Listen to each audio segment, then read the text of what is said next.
Buenos días, buenas tardes, buenas noches.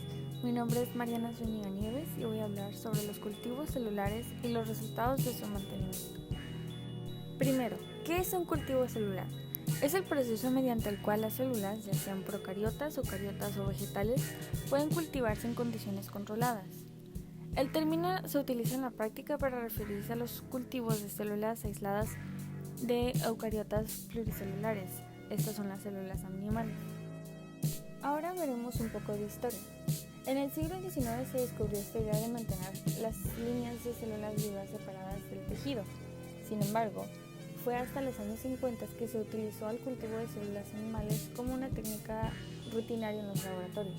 El desarrollo de estos cultivos está ligado directamente a los tejidos cultivares del cultivo de tejidos y de órganos. Algunos de los equipos necesarios para los cultivos celulares son la cabina de flujo laminar, el baño María, placas de 96 pocillos de distintos tipos, pipetas de plástico de cultivo de distintos tamaños y frascos de cultivo celular. Existen distintos métodos para aislar las células, entre ellos están la purificación, que se desarrolla con facilidad en la sangre pero solo pueden crecer en cultivos los leucocitos. Hidrólisis enzimática. Esta sirve para liberar a las células mononucleares de los tejidos blandos con enzimas como colagenasa, tripsina y pronasa. Estas van a degradar a la matriz extracelular. Y también tenemos el proceso de cultivo de explantes. En este se coloca un trozo de tejido en medio del crecimiento y las células que crezcan van a ser aptas para cultivarse. Para el mantenimiento de las células en cultivo se controlan ciertas condiciones como temperatura, el medio de crecimiento y las mezclas de gases dentro de una incubadora celular, pero también se ven afectadas por distintas variaciones en estas condiciones, las cuales cambian según el tipo de cultivo y crean distintas expresiones fenotípicas. Entre los factores que afectan al medio de crecimiento tenemos al pH, a los niveles de concentración de glucosa, a los factores de crecimiento, y más adelante veremos sus alternativas, y a los componentes nutritivos. Entre las alternativas que tenemos para los factores de crecimiento, como es el suero bovino, tenemos a la sangre de animales de países como Australia, que tienen menos tendencia a correr encefalopatía espongiforme bovina. También tenemos como alternativa el uso de nutrientes concentrados derivados del mismo cuerpo entero.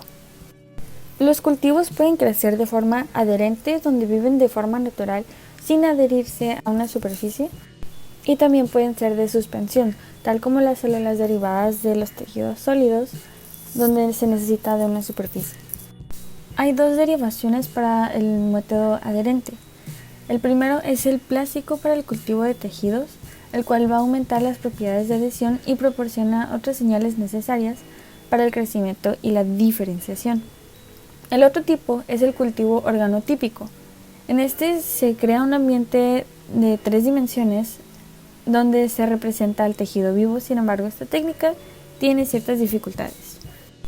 Los cultivos se utilizan en investigación básica biomédica, elaboración de productos biotecnológicos y la realización de pruebas de control de calidad. Para la preparación de los medios de cultivos tenemos que las células eucariotas van a crecer en un medio de IGU modificado por Dulbelco y RPMI, con ciertas especificaciones de la suplementación. Ahora bien, para despegar las células adherentes de las superficies del cultivo se utiliza la tripsina EDTA con tripsona bovina.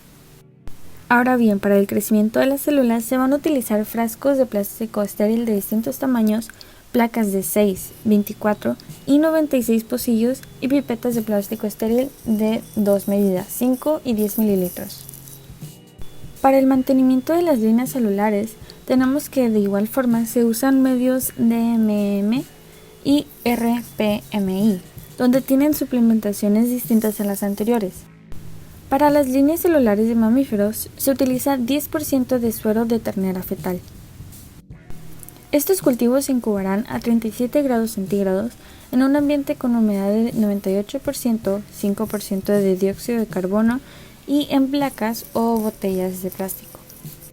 Esto es todo por mi parte, gracias.